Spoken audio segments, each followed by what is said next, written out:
Are you ready?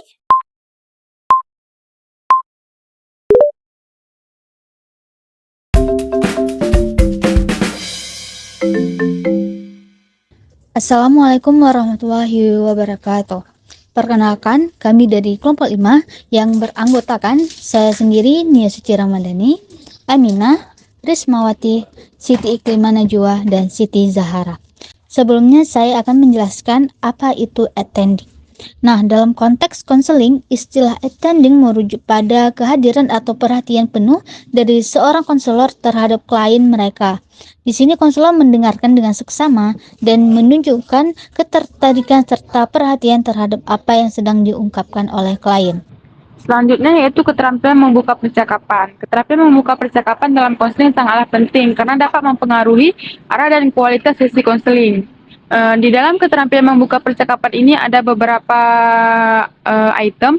Yang pertama yaitu salam dan sapaan awal. Yang kedua, dia menyatakan tujuan sesi. Yang keempat yaitu mendengar dengan seksama. Selanjutnya yaitu strukturing.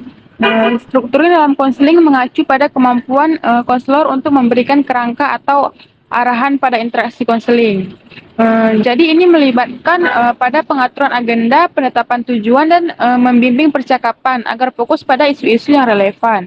Proses ini melibatkan penggunaan pertanyaan, pemandu, umpan balik konstruktif, dan memastikan bahwa sesi konseling berjalan sesuai dengan waktu yang telah ditetapkan. Baik, saya Siti Zahra akan menjelaskan apa itu fokus. Nah, fokus ini merupakan salah satu keterampilan kunci dalam konseling yang penting untuk membantu konselor dan klien untuk mencapai tujuan konseling yang efektif. Keterampilan fokus melibatkan kemampuan untuk memusatkan perhatian pada isu-isu yang relevan, mendengarkan dengan seksama, dan menjaga arah percakapan. Konselor perlu dapat mengidentifikasi isu-isu utama yang dibawa oleh klien, menanggapi mereka dengan empati, dan memandu percakapan menuju pemahaman yang lebih dalam. Nah, selanjutnya ada eksplorasi. Eksplorasi merupakan keterampilan konseling yang melibatkan upaya untuk menggali lebih dalam atau menyelidiki informasi, perasaan, atau pengalaman yang dimiliki oleh klien. Tujuan dari eksplorasi ini untuk memahami dengan lebih baik aspek-aspek seperti mengartikan perasaan, serta memahami akar penyebab atau pola pikir yang mendasari masalah atau tantangan yang dihadapi. Oke, baik. Perkenalkan, nama saya Aminah. Di sini saya akan menjelaskan tentang refleksi.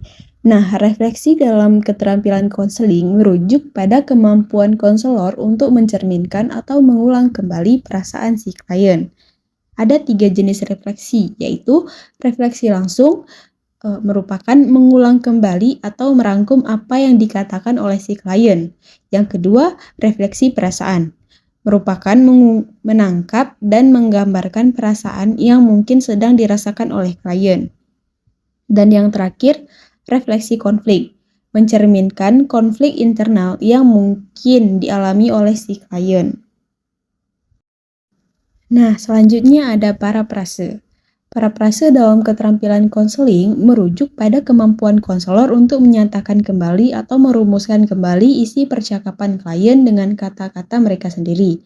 Tujuannya adalah untuk menunjukkan pemahaman dan memberikan umpan balik yang akurat terhadap apa yang dikatakan oleh klien. Baik, di sini saya akan menjelaskan tentang mengambil kesimpulan.